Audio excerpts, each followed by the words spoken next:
on the website too. So I'm gonna get started. I'll share my screen with everybody.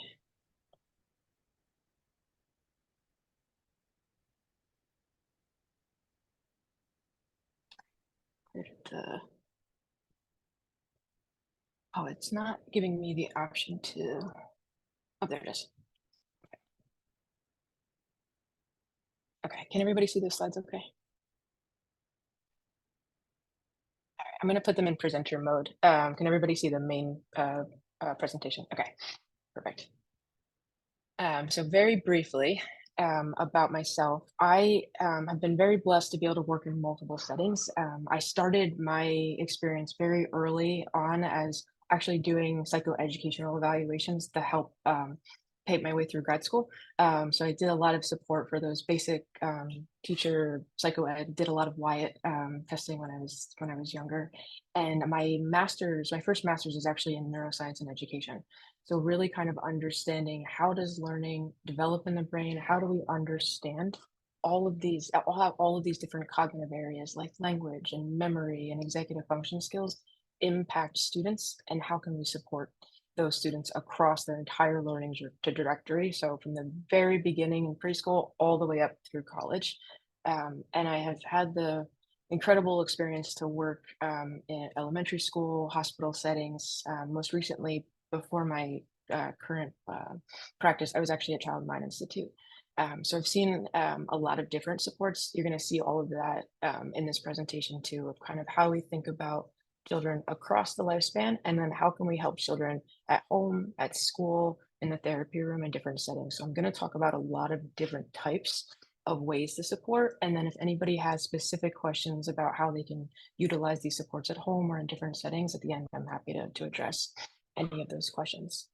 So very quickly, here's the general overview of what we're going to go through tonight. I'm going to talk about ADHD briefly, as I know a lot of people in the room have a lot of understanding and a lot of skill set in knowing what ADHD is. And then we're going to spend a lot of time actually understanding executive functions. We talk about executive function as this big kind of hot button topic word, but we often don't actually talk about what those different skills are and how those different skills change over time. So I'm going to talk a lot about what those skills actually are. When do we develop those skills? How do they change over time? And then how do we implement support specifically for different developmental areas? One of the biggest things about ADHD is we all have our own understanding, thoughts, perceptions of what ADHD is. And ADHD is a spectrum. It can look very, very different in every single one of individuals, and it can look very different for individuals as they grow and change. I think one of the quotes that I love the most actually is this one, because when we think about ADHD, we often don't think about it being chronic. We often think about the here and now for students, but we don't tend to think as much about what that looks like over time and how that can also impact students as they get older, as they continue to grow, and what that looks like into adulthood.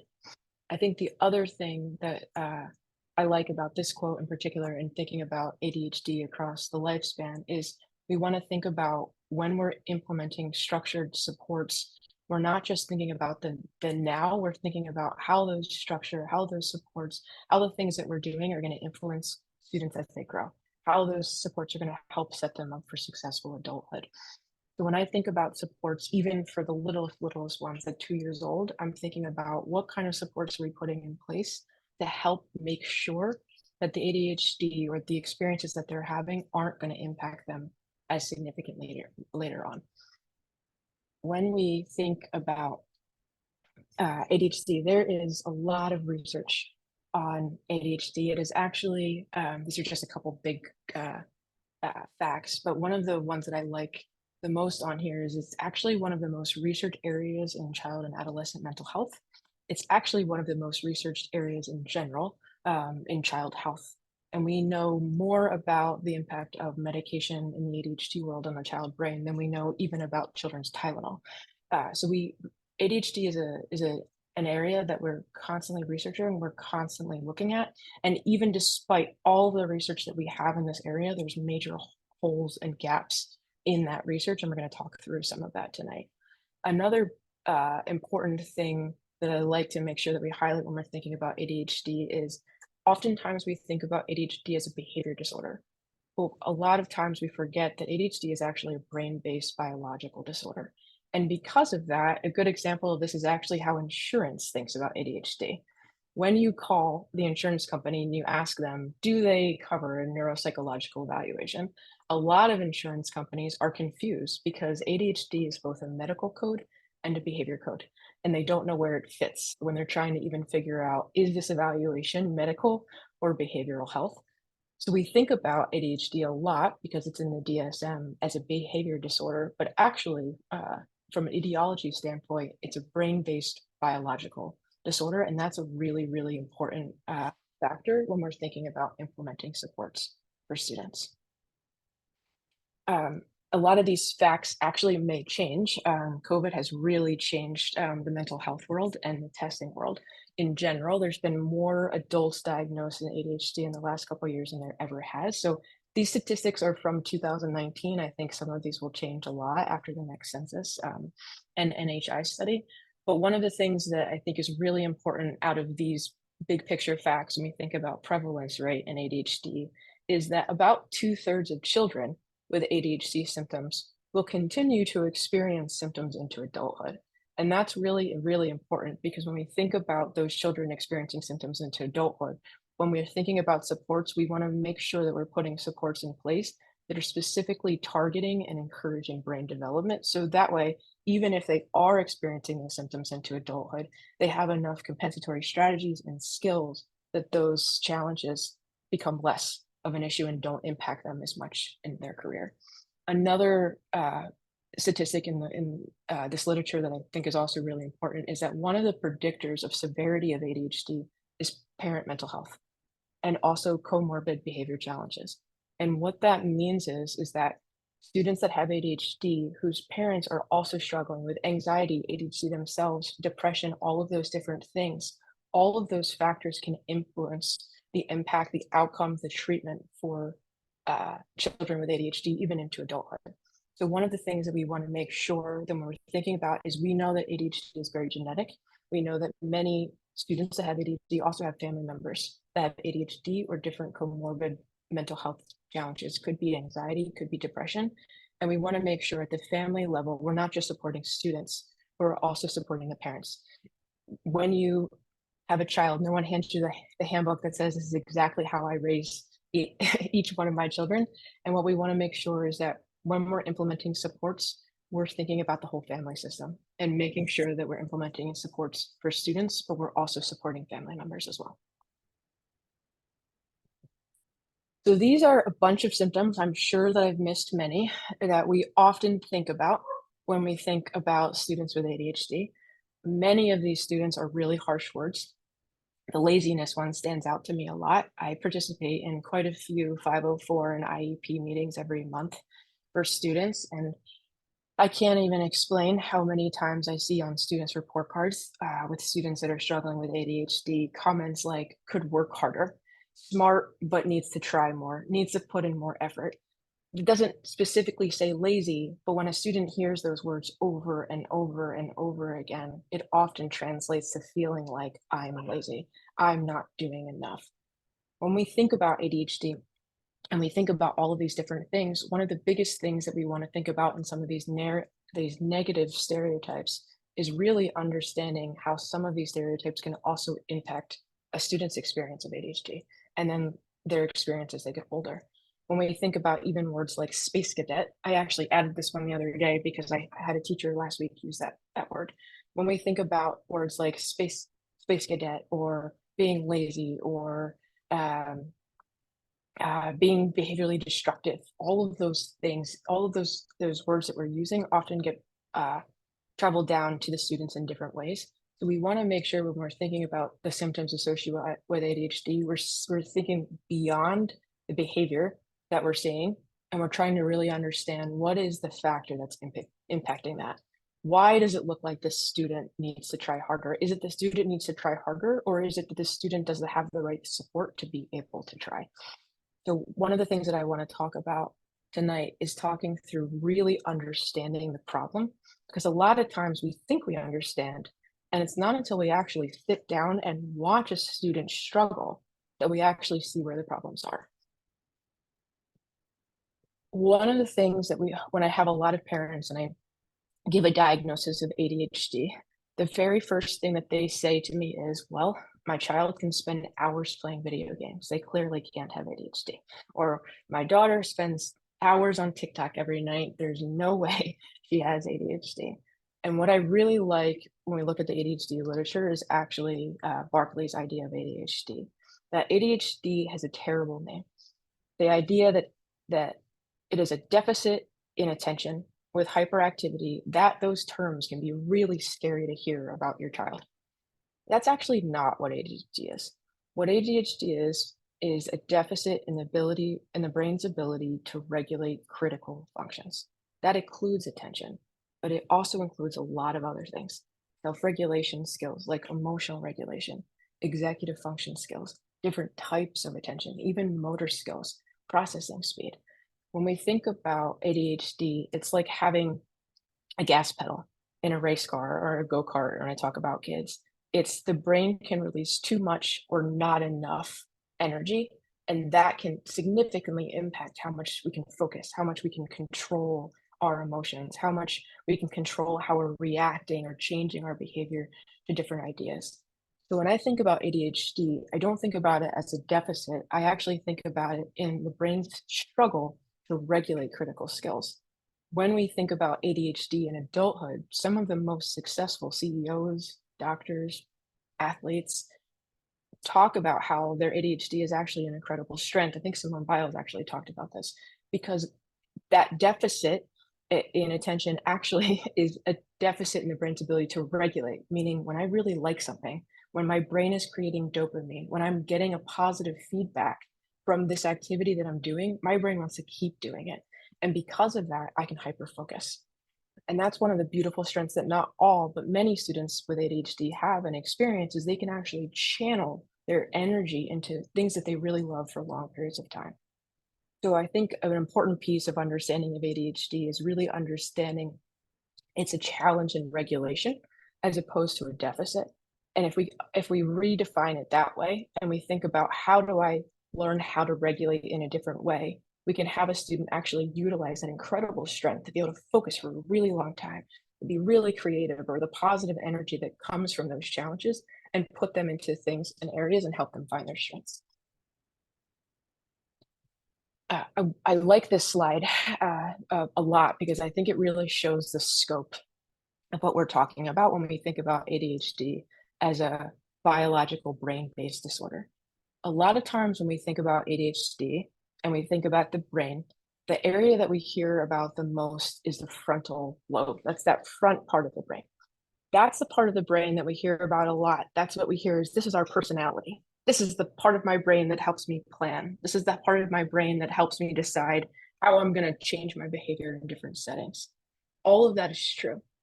But what we don't talk about a lot with ADHD is it's actually implemented in almost every single major area of the brain, which means that what we know about ADHD is there is involvement and differences in a child's brain with ADHD compared to a neurotypical child in nearly every single area. What we know about as far as thinking about that impact on executive function is that there's a couple major areas that I want to talk through. That first part, that frontal cortex, is that part of our brain that develops last. It's the part of our brain that's our executive control center. It helps us understand how to change our behavior, how to plan, how to get started on a task, help us decide who we want to be. But another big area that we don't talk about as frequently at ADHD is actually this middle section right here. This is our limbic system. That part of our brain is the part of our brain that helps control our emotions. How do we regulate our anxiety? If I am really looking forward to something and all of a sudden I can't do it because somebody's sick or mom has to work late, how do I control those feelings, that energy that I have to be able to calm my emotional response? How do I control and regulate my energy if I just lost a game or if something didn't go my way? This is the part of the brain that helps us regulate and control our emotions, and it talks to all of the different areas of the brain all day long. Another big area that we think about when we think about ADHD too is this circuit, is being able to send signals across the brain so all of our different areas of the brain can talk to each other effectively. So when we think about ADHD, there's a lot of other involvements, and that's a separate talk for a different night. But I wanted to really highlight this because when we think about skills development and we think about emotional control and we think about all of the different areas that we know that students can struggle with, it's not that they're just overcoming that underdevelopment of the prefrontal cortex. They're actually overcoming challenges with signals being sent effectively across the brain, being able to regulate and control our emotions, being able to kind of stop and think through and control our impulses. What we know about the pediatric brain is it's really plastic, meaning that it can change. And we know that the more we exercise and the more support we put into that brain and the more interventions we put in, the younger we are, the more impact we can have. So, what we know about research is that when we put effective supports in place, like executive function supports and behavior supports and therapeutic supports, that we're actually exercising the brain. We're helping increase connectivity. We're helping teach development of those areas. We're making real biological changes to the brain to help foster that development. All of those things are going to help the brain mature and help support development as we get older. So when we think about going to therapy or we think about helping and modeling supports for our children at home, what we're actually doing is encouraging brain development. And that's what we want to do, is we want to teach our students how to keep exercising their brain. So we are encouraging the different areas of the brain to continue to grow and change. Okay. I talked through this a little bit already, but I love the definition of partly of thinking about ADHD as a regulating disorder, as well as executive function challenges. So when we think about ADHD, we're not just talking about attention or a deficit in attention. We're actually talking about challenges with self-regulating, and we're talking about challenges with executive function skills. So when we think about executive function skills, there are actually a lot of definitions of executive function skills. There are so many definitions of executive function skills that if you tried to Google a definition of executive function skills, every single one of you would find a different definition. When I wrote my dissertation and I was trying to define executive function skills, I couldn't even narrow it down to 5. That's how many different versions of definitions we have. And that's because not a single researcher in the world of ADHD agrees on the specific set list of executive function skills. Everybody includes different things. What we're going to talk about tonight are the big executive function skills that we often talk about. And we're going to talk about from a big picture understanding what these skills are. When I think about executive function skills, I think about them as the self-regulation skills that help us accomplish daily tasks. That includes helping direct my attention. That helps include controlling my impulses. That helps me think. That helps me plan. That helps me organize. It also helps me learn from past mistakes. All of those different things, all of those different skills, I use every single day. And we use them in early toddlerhood all the way up. I'm going to talk through some examples of those in real life.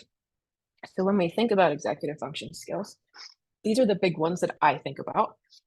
The biggest reason why this is my list of executive function skills is that these are the ones that are measurable on neuropsych testing. These are the ones that I can actually go in and work with a student, and I can get measurable data and know how a student is doing in every single one of these areas.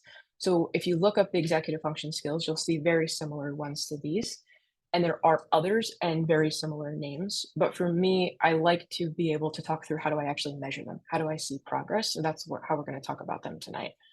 When we think about executive function skills in children, the first thing that we need to do is actually understand exactly what those skills are.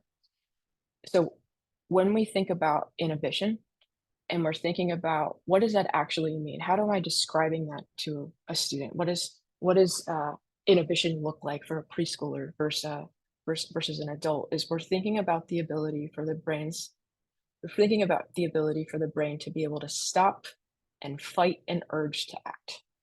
As a toddler, that could be, my brother just took my toy. I know I'm not supposed to hit or bite or scream. As an adult, that could be, I just got a really upsetting email and I immediately want to respond to it. So when we're thinking about inhibition, we're thinking about the brain's ability to actually stop, think, and control my response that I want to do immediately. This is a skill set that we're going to talk through across the developmental span, but this is a skill set that we start to learn as really, really young preschoolers. And I would argue, at least for myself and many other adults, I'm sure it's a skill set that we still work on every single day. Being able to stop and control my impulse to do the thing that I want to do, even though it might not be the best thing that I would need to do in that time. Next big area that I like to talk about when we understanding what executive functioning skills are is shifting and flexibility. This is an area that for students with ADHD, I actually see really big challenges quite often, and this is an area that's often missed. When we think about shifting and flexibility, we're thinking about the brain's ability to be flexible, to be able to understand that things happen and sometimes our activities have to change. We think about flexibility in students often as transitions or being able to handle discomfort or an upset because something didn't go their way. But actually, if we think about the curriculum and we think about the Common Core that many of the schools use today, we're actually thinking about being able to shift and be flexible about problem solving.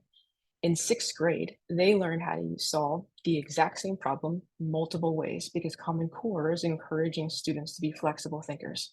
How do I apply and solve the knowledge that I have to this new problem? Okay, well, how do I do it and solve it again in a different way? And now I have to explain how I have to do it. So when we're thinking about shifting and flexibility, we're not just thinking about being flexible in understanding change. We're actually even thinking about being flexible in our problem solving strategies. How do I take knowledge that I learned before and apply it to completely something different? This expectation is very high in middle school. And this is an area that a lot of students that I see often struggle with. And this is an area that we're going to talk through some ways to kind of model and support. Next big area is what we call initiation. This one is really simple, is the idea of being able to get started, avoid procrastination, knowing how, when, and where to get started on our work. When we think about planning, I'm going to go through some of these quickly because I want to make sure we're actually talking about what to do about these things. So when we think about planning, we're thinking about a couple big things. Is first, we have to be able to determine how we're going to accomplish a goal. So what is the plan that I need to understand in order to get there? I need to understand the expectations of the task. The task might be cleaning my room or loading the dishwasher. The task might be starting my homework. It could be something even bigger like applying to college. We also have to be aware of when does that task have to be done? Is my homework due tomorrow or is it not due until Friday? When are my college applications due? Then we have to be able to break that task down into components and know when to get started on the task. And another big piece of planning is actually, if my plan doesn't work the first time, how do I adjust and make a new plan? Next big area that we're talking about is time management. So when we're thinking about time management, I'm going to talk through some strategies to help the students. So this is an area that a lot of students struggle with. But we're talking about the idea of planning, time estimation, and ability to meet deadlines. A lot of students with ADHD, there's a term that's going on TikTok and Instagram, and I hear about a lot of time blindness, the idea of having a really hard time keeping track of and measuring time. This is a struggle that a lot of students have, and this can be a really hard thing to overcome with trying to get students for homework done or to get your child outside of the house in the morning when you're rushing to go to school, is the idea that time blindness can happen. For some students, they can actually be distracted, and that's what's causing time blindness. For other students with ADHD, they can actually have a slowed cognitive processing speed, and that can also impact time estimation. So we're going to talk through understanding what the problem is and then implementing supports for those things. I'm going to go through organization on the next couple ones just really quickly because when we're thinking about organizing our backpack, organizing our materials, and then we're also thinking about how do I organize my schoolwork, my writing, organizing my ideas when I'm expressing those things to other people. The next two go together, and these two skills are self-monitoring and self-awareness. When we think about self-monitoring, when we're little, we often think about self-monitoring our behavior, changing our behavior into a different setting. How do I behave in a classroom versus a library versus recess?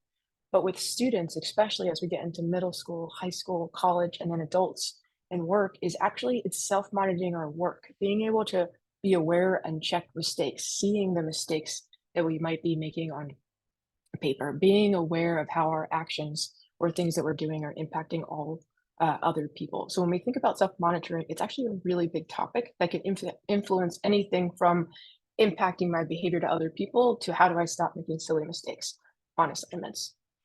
And part of that monitoring is self-awareness. So understanding that my thoughts and behaviors can impact other people. And the biggest thing when we think about putting in executive function supports for students, and this is all students, not just students with ADHD, is we actually have to get motivation from our students, from our children, in order to make those changes. So one of the things with self-awareness also is helping students become aware of why they may want to make a change for supports as well. So I know I went through some of them pretty quickly because I want to be able to spend the bulk of the time talking about what to do about these things. But if anybody has any questions at the end about specific executive functions, I'm happy to go through them too. The last two pieces that are important to talk about with executive function is actually attention and working memory. So when we think about attention and we think about ADHD, we're often thinking about sustained attention.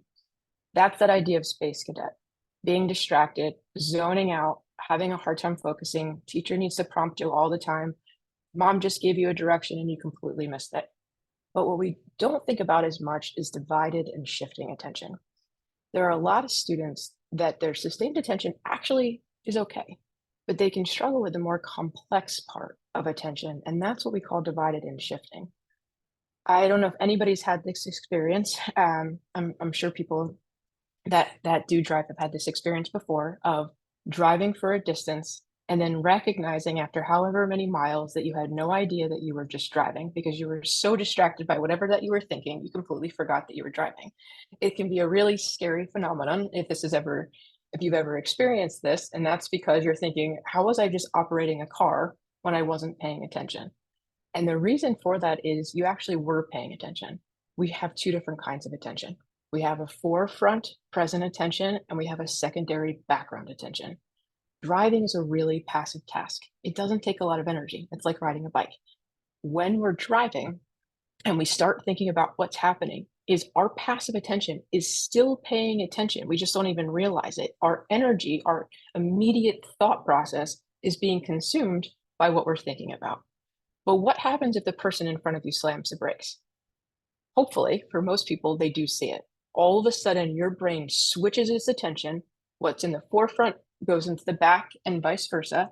And all of a sudden, brain stops thinking about what you were thinking. And now all of a sudden, brain says, I have to slam on my brakes. What you just did there was you just shifted. So divided attention is I can operate a car and think about something at the same time. Shifting is I just shifted my attention from one task to another. Our brain does this because what it's doing is actually for safety. Everybody right now that's listening to this call is paying attention and listening to my voice. But if someone has a child at home with them right now and that child screams help or says mom or needs anything, your brain will hear it and you're going to shift your focus to that because that's the most important thing in the room. If it's not an emergency, your brain will shift back to what I'm saying and ignore all the background noise that's going on in your house. That skill set is super important for safety, but for a lot of our students with ADHD, it gets set off at the wrong time. The shuffling of the papers in the classroom, the banging of the radiator, the coughing of the student next to them, all of those different things, every single time my brain shifts to a different type of attention, I'm not only missing instruction, but I'm also losing energy. So when we think about complex attention and we're thinking about supports for helping with attention, we don't want to just identify supports for sustained attention. We also want to think about those more complex attention skills because those are the skills that can cost students and adults a lot of energy.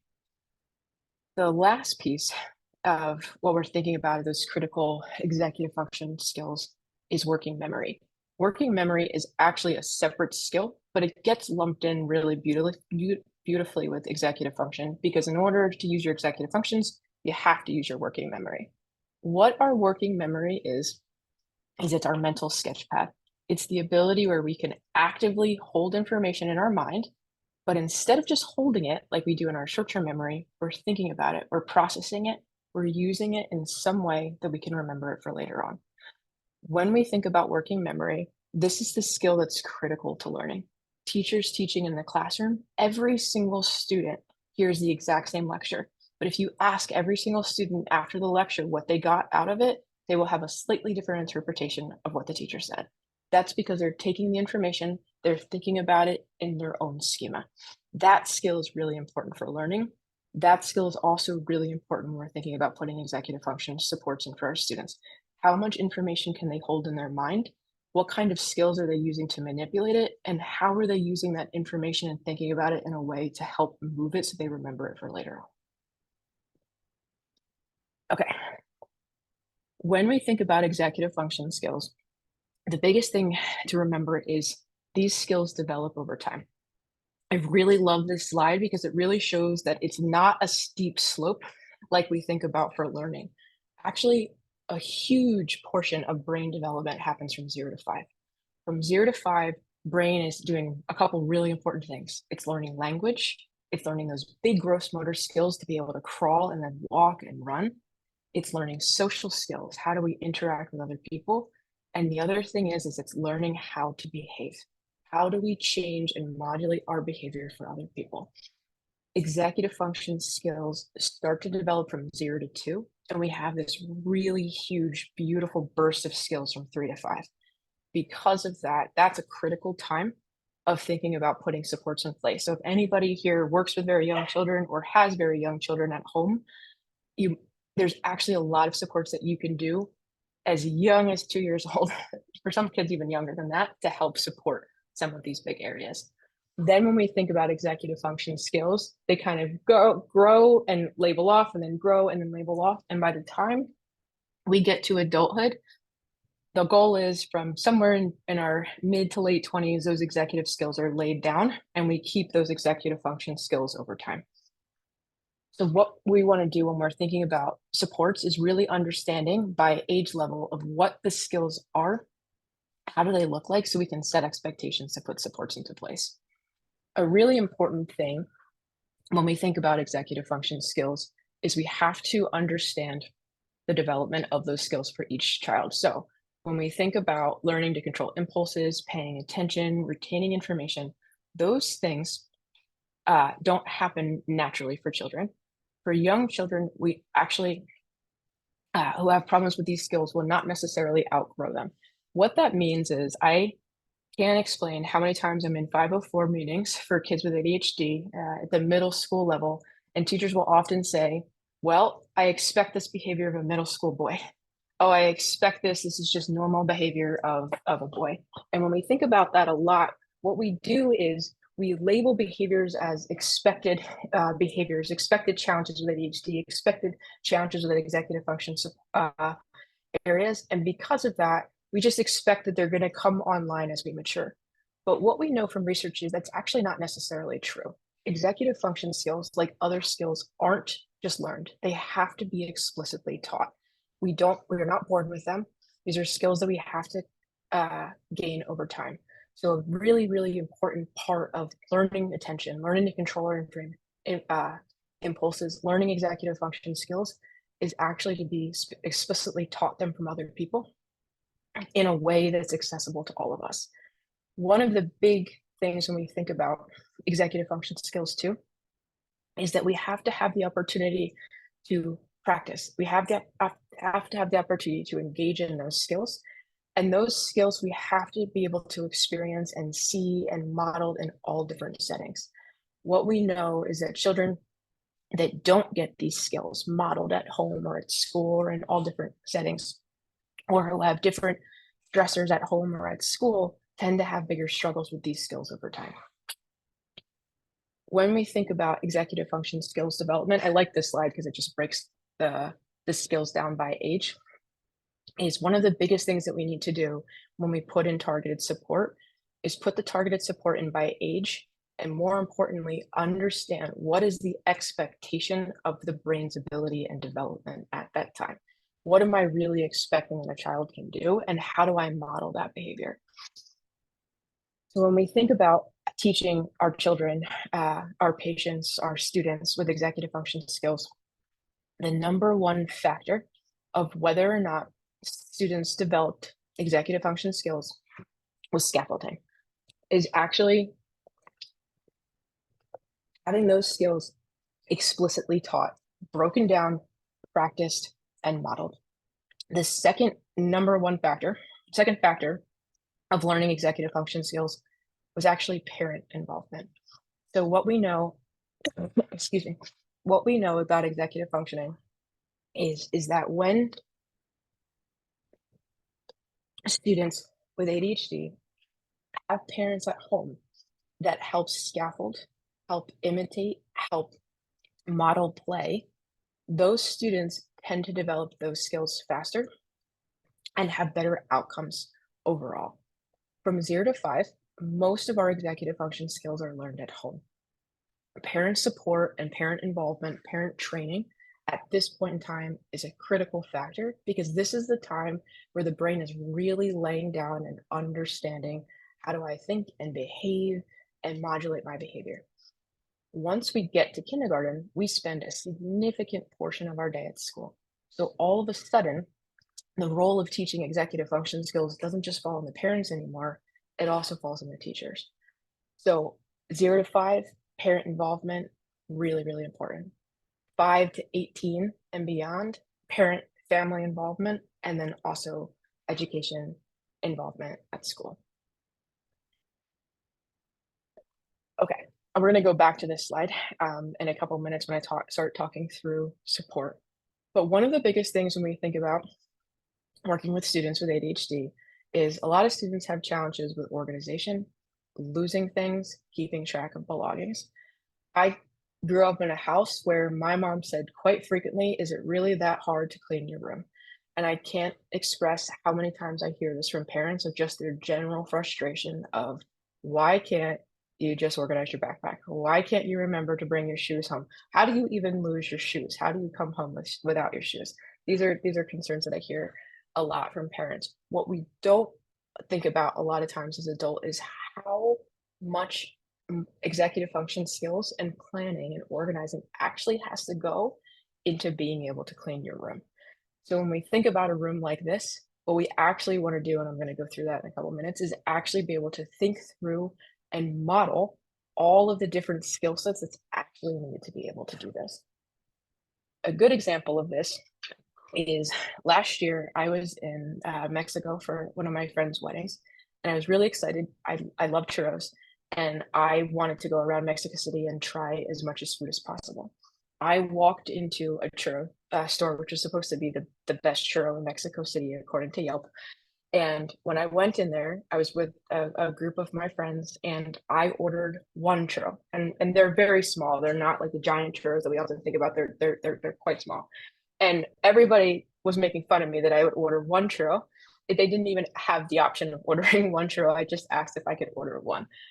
When I did that, the reason why I did that was I actually wanted to go around the city and I wanted to try as many things, and I knew I'd be really full if I ate too many churros.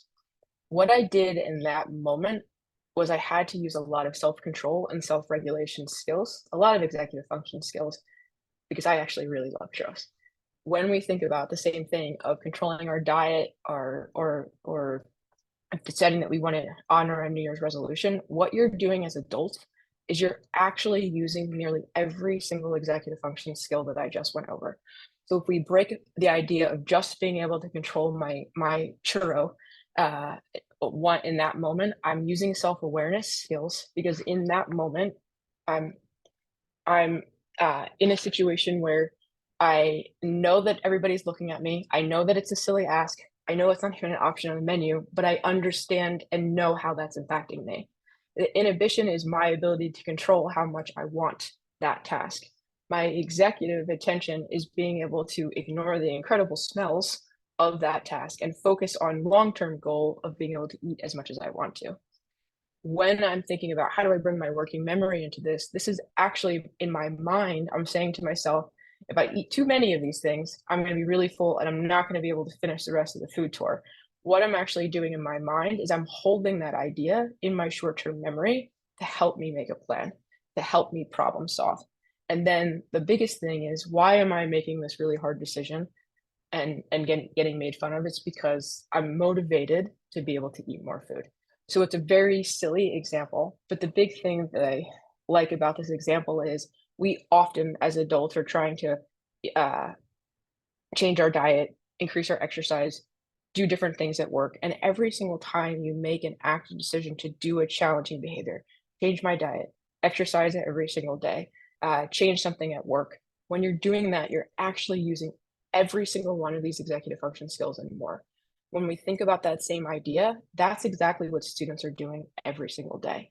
So when we think about bringing in supports at home for our children or bringing in home supports for our patients or for our students at school, what we want to do is we want to actually break it down and think about all of the different skills that they're using and then try to figure out what skill or skills it is that they're struggling with. So the first way to do that, and the important thing to do when we're thinking about that, is breaking our expectations down by age.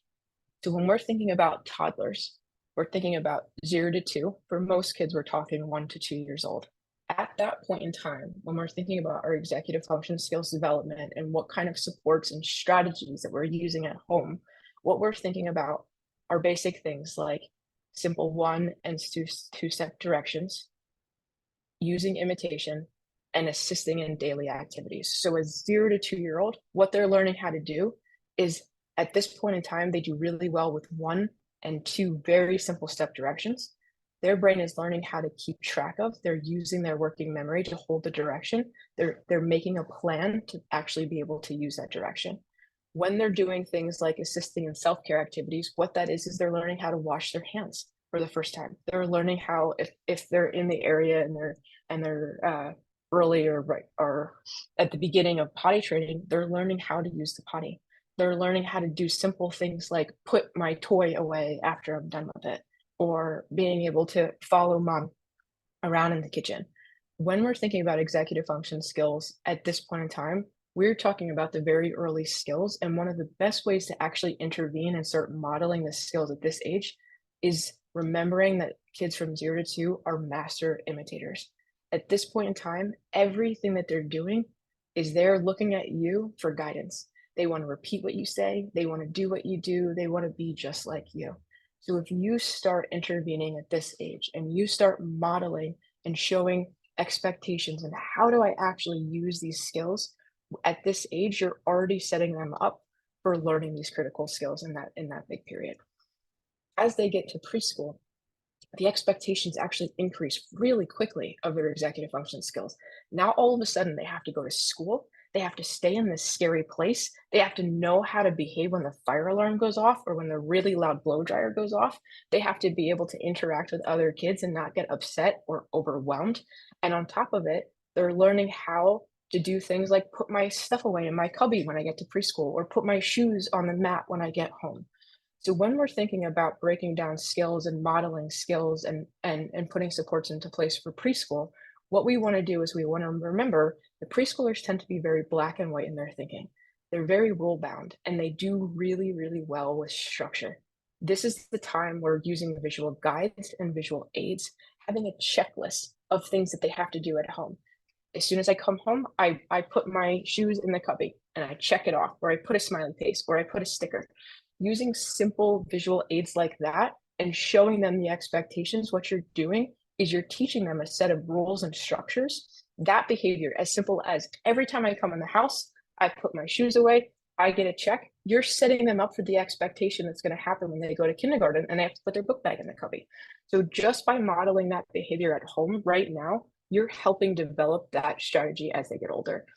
At this point in time, the other thing that we can do a lot at home to help develop these rules is we want to start modeling these behaviors out loud, and we can do that through simple home activities. So as simple as following a 4-step cookie recipe and bringing little kids into it and following rules and modeling why you're doing each step, talking out loud, explaining the rules in small, simple language, what you're doing is you're helping foster brain development. When we think about elementary school executive function areas, this all of a sudden, the expectations increase significantly. Kids have to be able to plan and organize. They have to be able to do multi-step things like follow instructions in class. They have to be flexible if there's changes in the classroom. And they also have to be able to control their emotions. So when we're thinking about elementary school, all of a sudden the shift on executive function skills becomes how do we intervene most of the time from an academic standpoint.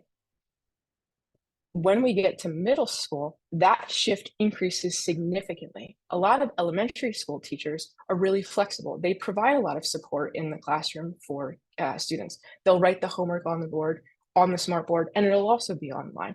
They'll help kids remember to pull out their planner. They'll remind students every single day that we have a test on Friday. As soon as we get to middle school, a lot of that support goes away. And there's an expectation in middle school that we're going to start self-advocating for ourselves. We're going to start to become aware of our schedule. All of a sudden, we're supposed to be able to plan and study and keep track of assignments, except there's no explicit instruction in middle school how to do those things. When we get to high school, those pressures increase significantly. And now all of a sudden, students are supposed to have study skills, but a lot of times they haven't learned them. They're supposed to be able to manage multiple classes and assignments. They're supposed to be able to handle all of the different social pressures. And on top of it, a lot of our students at this point are trying to study for an SAT or GRE, and they're trying to study and get ready to do a college application. So the expectations from elementary to middle to high school increase significantly, but there's not a lot of explicit instruction in those skills. That last piece when we think about age before we talk about how to actually do these things is when we think about college, it's all those same expectations of high school, except now all of a sudden, for a lot of students, it's the first time that they don't have parent support. Mom and dad can't go to their disability meeting to help them advocate for services. The professor probably doesn't want to talk to mom and dad. The other piece of this is all of a sudden they have a lot more time, but a lot more things that they have to do. So the expectations at this age are really, really high for a lot of students that don't yet have the executive function skills. So after talking through the development, all of these things, the biggest thing is how do I actually help? How do I intervene? How do I implement these strategies?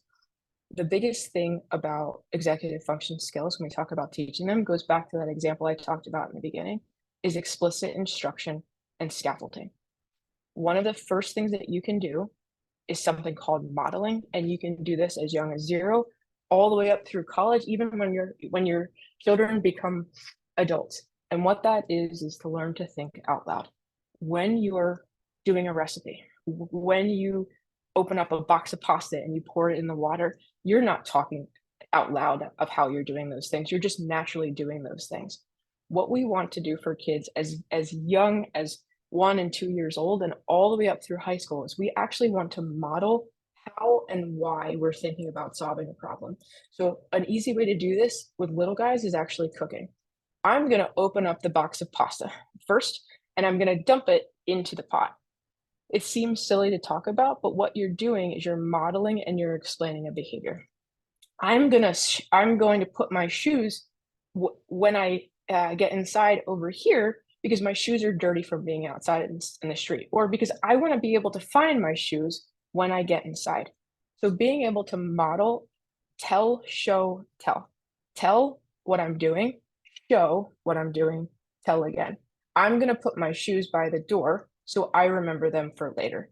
Then I'm going to do it, and then I'm going to explain it again. The biggest thing is when we think about modeling, we have to be thinking about our language. With little guys, kids with ADHD, kids that have working memory challenges, or kids that have comorbid learning disabilities, they can have a hard time with complex language. So we want to think about breaking down our instructions into small, manageable parts. First, I'm going to do this. I'm going to do this because. Next, I'm going to do this. I'm going to do this because. And we want to continue to keep modeling, explaining, and modeling our behavior. We want to start with really small tasks, and we want to get to bigger tasks. The next big piece that we want to do is to actually be able to break down any task. So this is a really good example. of a student that I worked with executive function, if we go back to the cleaning of a room example. I had a very bright, very high IQ student with ADHD and very significant executive function challenges come to parents came to me saying, my student's struggling with getting to class on time, managing their college assignments, all these different things. But actually, the number one concern that the parents had was their student could not clean their guinea pig's cage. And this was creating so much stress in the family because it was ruining the floors, the house smelled, they felt like the animals weren't being taken care of, and it was such a source of stress. Mom went in and modeled for the student. She did the first part. She broke down, she showed the student how to clean the cage. She even then did the next part. She scaffolded. She wrote down all of the instructions for how to clean the cage. That student still struggled. Mom was very upset. Everybody in the family was arguing. And the next step was guinea pig was going to have to go away if something didn't change. So what I did was I said, okay, why don't I watch him clean the cage so I can figure out what's going wrong? By doing that, all of a sudden, the problem changed significantly. He followed mom's first step. He put on the gloves. He started cleaning the bottom of the cage. But what happened was mom said, put on the gloves, clean bottom of the cage. Mom didn't think to say, grab a trash bag. Mom didn't think that she needed to know to say, grab a trash bag. So he didn't grab a trash bag. So then I said, it's all right. Just go downstairs, grab a trash bag. I'll wait for you. So he goes, he grabs a trash bag, puts the gloves back on, dumps the cage. Now he has to clean this and rinse it off in his bathroom. Mom's directions were rinse the bottom of the liner in the bathtub. So he does that. And all of a sudden I hear screaming, panicking. He doesn't know what to do. When he rinsed it, he somehow got water and it shot all the debris from the bottom of the animal cage all over the shower. Mom was going to be very, very upset, and he had no ability to clean it because they only had the shower thing and he couldn't figure out how to get it off of the walls and all over the floor. This is a very true example. And I said, all right, do you have a cup? And as silly as it is, I had to have him use a cup and a sponge and paper towels to clean up that mess. But his ability to break down that task, he had absolutely no idea. How do I clean this off the walls? How do I do this? Mom didn't write it down. I don't know what to do. This is overwhelming. I'm going to start panicking. I can't apply these skills. So by breaking down the task and actually seeing where he struggles, all of a sudden what happened was that list of directions that mom made that were 5 became 15. And instead of just expecting that mom did it one time and now he's going to follow the list, the next time what happened was I wrote out the instructions and then mom and him did it together. Mom watched, he did it. When he struggled, mom went back in, told, modeled, and told again. So that's the biggest thing, is we have to be able to identify the problem. And sometimes the answer to the problem is far more simple than we even recognize what was going on. So what we want to do is we want to scaffold the instructions of what we're doing, of the task that we're doing for students, by breaking down the task, modeling it, letting them have a chance to practice. And if they struggle and it's a mess, we have to stay calm and we have to figure out what worked and what didn't work, and then how do we adjust the problem from there. So when we're thinking about providing executive function supports for our kids, the biggest thing is that sometimes the problem that we think is there is actually not the problem at all. Very quick second example, I have another student, very bright 8th grader, significant ADHD, can spend an hour in the shower, has absolutely no idea what she's doing in the shower. And we've tried different behavior supports, and yet she's still in the shower. And I finally said to her, what is happening in the shower that you're doing? And mom and dad said, she's just staring. She has no idea what she's doing. I think she's just daydreaming. And that's the impression that they had been in for a long time. This little girl, I sat down and I talked through her shower routine, and she went through it very quickly. I do this, I do this, I do this, move on, next step. And I said, okay, wait a second. Show me how much conditioner you use. And she looked at me like that was such a silly question. But when I actually had her go into the bathroom and show me how much conditioner she used, I'm not kidding, it was a half a cup, if not more, of conditioner. So when she was using the conditioner, it was taking her forever to get it out of her hair because it was a very heavy, thick conditioner. And then she felt like she couldn't get clean. And then she started washing her hair again because she felt like her hair was slimy. So all of a sudden, this task became, it's not actually a problem with I'm just daydreaming in the shower. It's that I don't actually have the skill set to be able to do some of these basic things. And mom and dad, who aren't in the shower with their eighth grader, wouldn't even have thought to ask the problem. So some of the times when we're thinking about putting supports in place is we actually have to take 5 steps back, and we have to look at the problem, see what they're actually doing, and make adjustments from there. And sometimes it's the simplest thing of they might not actually know at 14 years old how to measure out conditioner. So one of the big things that we need to remember when we're thinking about support is we have to do frequent check-ins. We have to figure out what's not working. Is it really that the support's not working, or is the support not broken down enough and is appropriate? Is the support age appropriate? Is the task age appropriate? Would it be age appropriate for me to have my second grader clean the guinea pig versus my college student clean the guinea pig cage? And we need to make adjustments and pull back support when needed. Maybe the task that we're asking them to do, they're actually not developmentally ready for. Or maybe the task that we're asking them to do is actually too easy for them. The other big areas that we're talking about through executive function is actually thinking about putting in real life tangible strategies for our students. When we think about buy-in for how are we going to change and start implementing and putting supports in place for kids with ADHD, how do I actually get them to want to talk about executive functions, follow an executive function journal, go to an executive function coach, or listen to me, is one of the biggest things that we want to do is we want to actually help get their buy-in. And some of the fastest way to do that is to actually use strategies to help them get their time back. So some of the strategies that we can use for homework completion are different things like that. Is first we have to recognize where the student is struggling. The workspace matters. Are they doing homework on their couch? Are they doing homework in their bed? Are they laying across their bed? Are they on their phone? Are they doing their homework in a really distracting place? So what we want to do is we want to do simple things like make adjustments, put them in a space that their brain is going to be active, ready to do work. We learn from a really young age that when we sit down at a desk, that's the space that we use and to sit up and be able to do our work. So when we come home and we want to do our homework, we want to use that exact same space. We also can use things like removing distractions, using breaks, putting in snacks and rewards, making sure the brain has the energy that it needs, and then using different methods like a homework schedule or a timer method or a focus app and different things like that to help with completion. I'm going quickly through these because I want to make sure that we have time for questions. But if anybody has any questions about how to use these specific things, I'm happy to talk through the supports.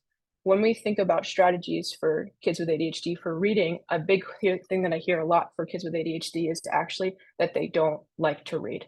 Sometimes we actually just need to change how they're reading. So for kids with ADHD, we know that audiobooks that use a different accent or that are at a different speed tends to be more interesting for kids. So something as simple as changing how we're giving that information to students can actually change how they engage with that material. The other big things that we can think about is actually teaching strategies for time management. When we're talking to our students at home or our children at home about managing time, we want to model that behavior. It's going to take me 30 minutes to cook this dinner. I'm going to start doing this now. It's going to take us this amount of time to get to this place. So we're going to leave at that time. And we want to actually put those supports and model those supports out loud for students.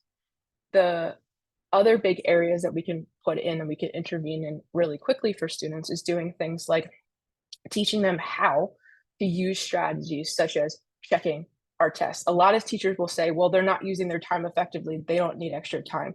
One of the biggest hurdles with this is they actually don't know how to use the time effectively. So actually implementing and putting supports in place to show students how to use that time can change significantly how they're doing and how they're actually engaging with different tutors and strategies at home. So these last ones, I'll go really quickly. I think the biggest thing about these strategies for students is making sure that we're modeling, that we're not just saying, okay, go upstairs and study for your big test. We actually have to show them how to study. We're not just telling them to make a study guide. We actually have to show them how to make a study guide. We're not just telling them to write or take notes. We're actually showing them how to take notes. in the world that we live in, there are a lot of apps, technology, homework planners, assistants, and all of these things that can help. Implementing technology at home is a really great way to make some of these supports more fun, more engaging, and more helpful for students. They can also help when our parents are and clinicians ourselves are struggling with these things, and we can also help implement these things and show our students at home how we're using those skills. So I'm going to leave these slides for anybody that has any questions, and I'm going to stop here. But these last couple slides are just talking about the importance of actually modeling the behavior of executive function skills, implementing these skills, and then the outcomes for students. What we know is students that are explicitly taught executive function skills at home and at school learn these skills not only better, but actually apply them in everyday life. So the biggest thing when we think about executive function skills for children is we want to model, we want to tell, we want to show, and we want to make sure they're getting that support, not just at home, but also in the classroom as well. So I'm going to stop there. There are a couple slides. These slides are going to be available for behavior supports for ADHD if anybody has any questions. But the biggest one is there are many books for executive function. I know Chad has a lot of resources available as well. These supports actually specifically talk about executive function skills for parents and students at home. There are other great ones. I'm sure that I've missed many, many great ones. These ones on here are just very accessible for parents. Every single one of these books can be found on Amazon. And if anybody has any other questions or wants to talk through supports or anything that I kind of rush through at the end, let me know because I'm happy to talk through them. All right, I just want to make sure this, I didn't leave a lot of room for questions, but any questions or things that we didn't talk through? I want to say that I could listen to this talk again and again. There's so many great reminders for parents, for teachers.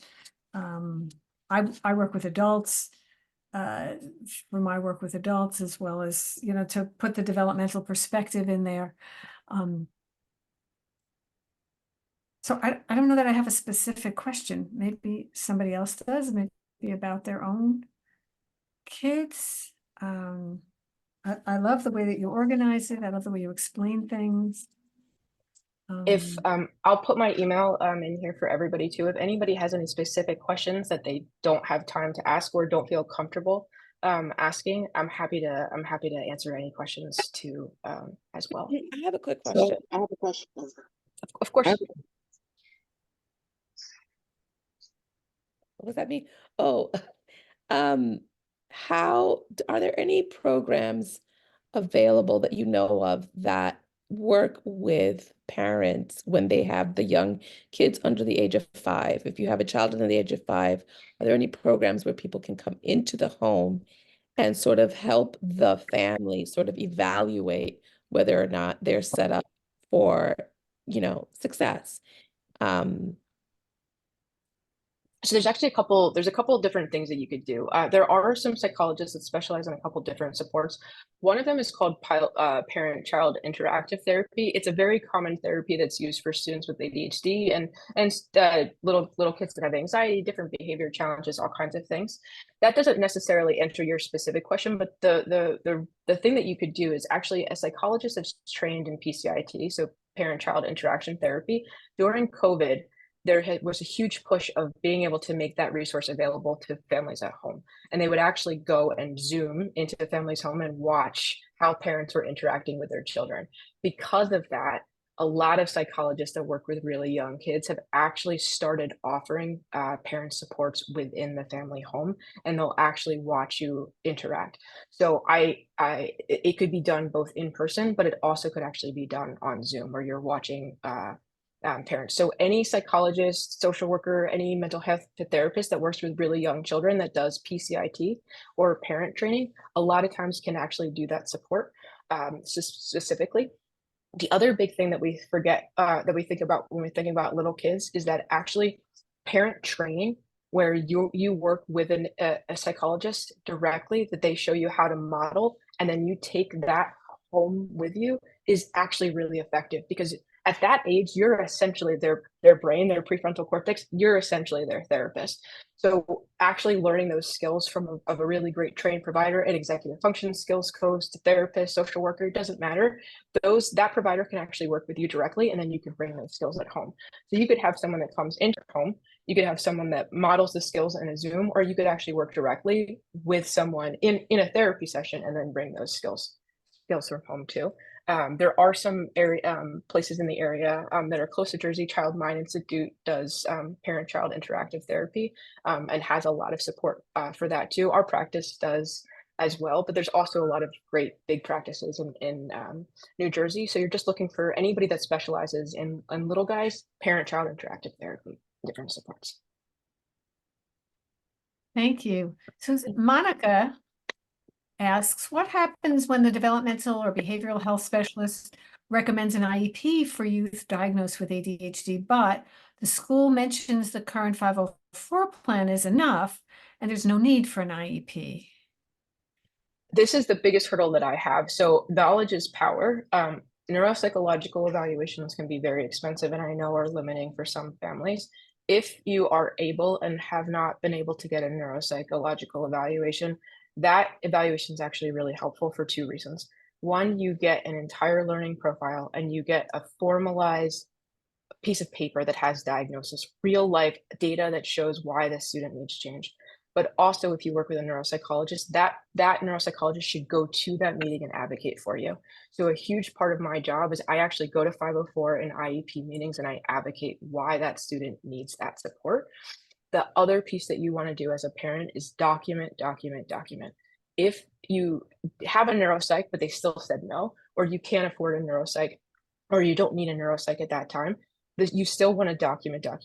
Every single time a teacher sends you an email that talks about a behavior challenge, a challenge with another student at school, every single time you see a report card that says needs to pay more attention, needs to try harder, you want to take every single piece of paper that you have from every single year, you want to put it in a Dropbox or Google Drive. Both are HIPAA compliant, which means they protect your health record. And you want to create yourself this really nice record of all of these changes. Teachers in a 504 or an IEP meeting might be more uncomfortable or feel pressured to not talk about some of the struggles. A lot of teachers will send emails. A lot of teachers will say things in a parent conference or informally, and you want to keep track and document all of that. So when you get to that 504 meeting and they say, well, we actually don't have any evidence of struggles, now all of a sudden you actually have a Dropbox full of struggles. So you want to document, bring that with you, and don't be afraid to fight back in a tactful way.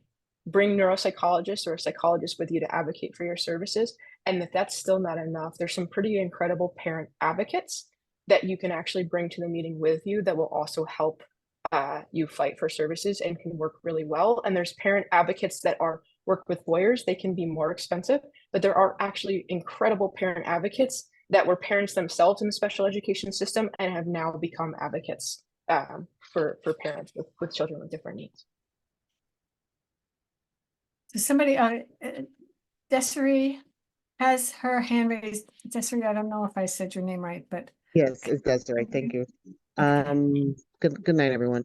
Quick question. I've been trying to look for executive function, and the issue that I'm for my daughter, the problem that I'm having is the cost of it is very expensive.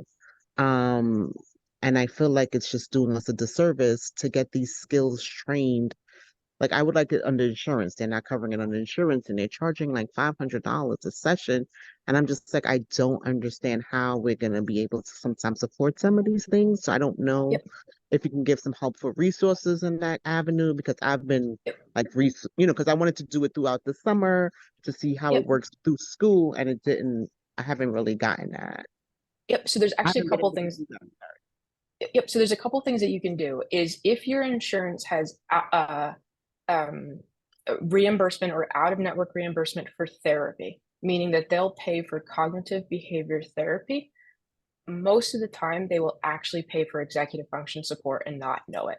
The reason for that is if you work with a psychologist, or a social worker or anybody with a clinical license that's billing it under their clinical license, they can bill the therapy code. So that's the same exact code that you would bill for CBT.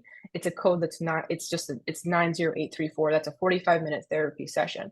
When I do executive function skills, I'm billing 45-minute individual therapy, cognitive therapy with a focus on executive function. Now, all of a sudden, because of the mental health crisis, many insurance companies are actually covering that because it's a therapy code, it's behavior support. And I've had parents that have actually gotten a lot of reimbursement from that way. If you use an executive function coach, they can't bill that code. But if you work with a mental health provider that can bill under a clinical license, they can bill that code. So first, you could try the insurance piece. Secondly, there are some incredible trainings that just have reduced rates. So for example, Child Mind Institute, I used to work there. They have students that are externs, postdocs, they have interns. Because of their lower level, their fees are significantly reduced. At Child Mind Institute, at least 40% of people qualify for financial aid. Most families, middle income, qualify for financial aid, which means that you can get a reduced session, even more reduced, and most families will get up to a 60% reduction. So all of a sudden, that executive function skills goes from $225 a session all the way down to $100 a session.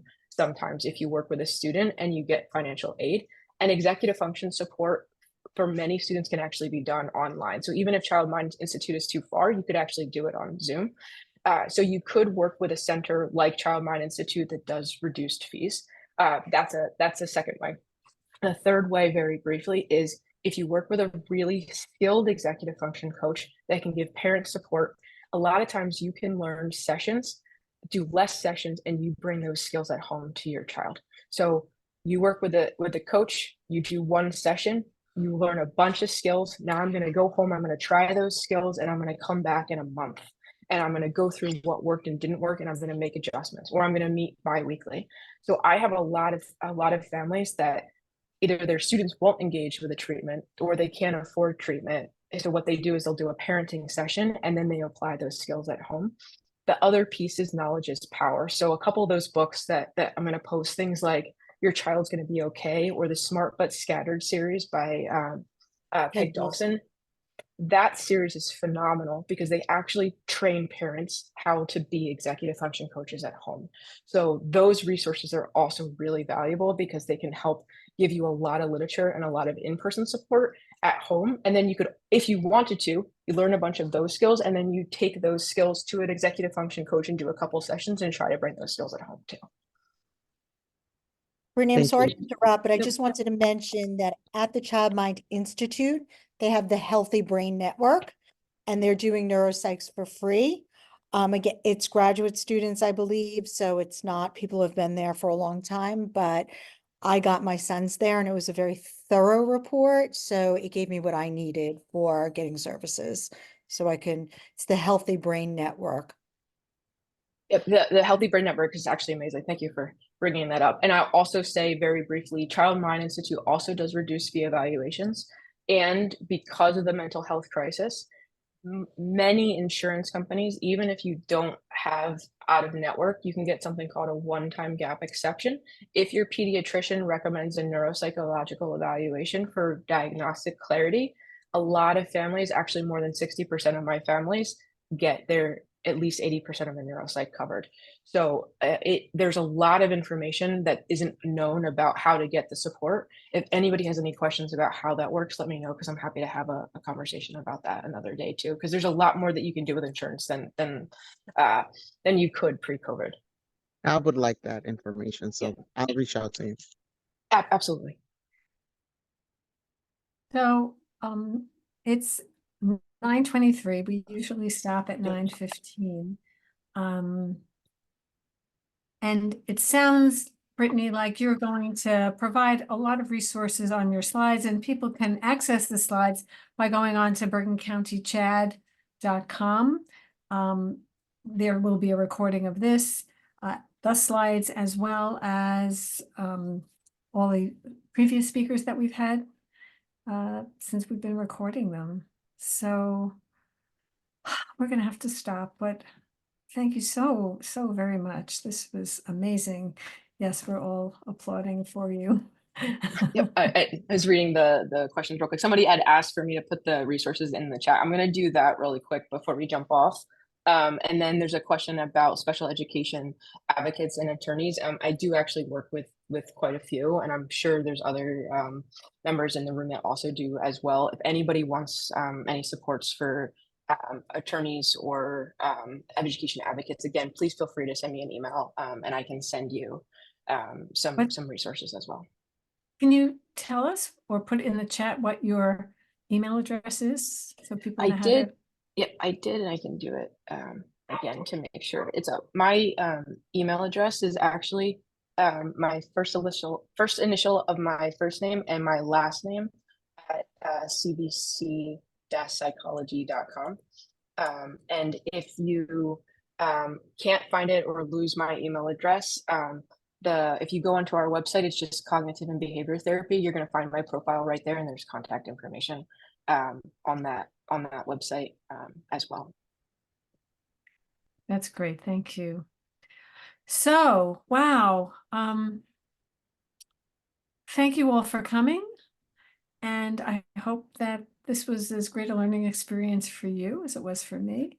And I hope we get to see you again at one of our support groups or at next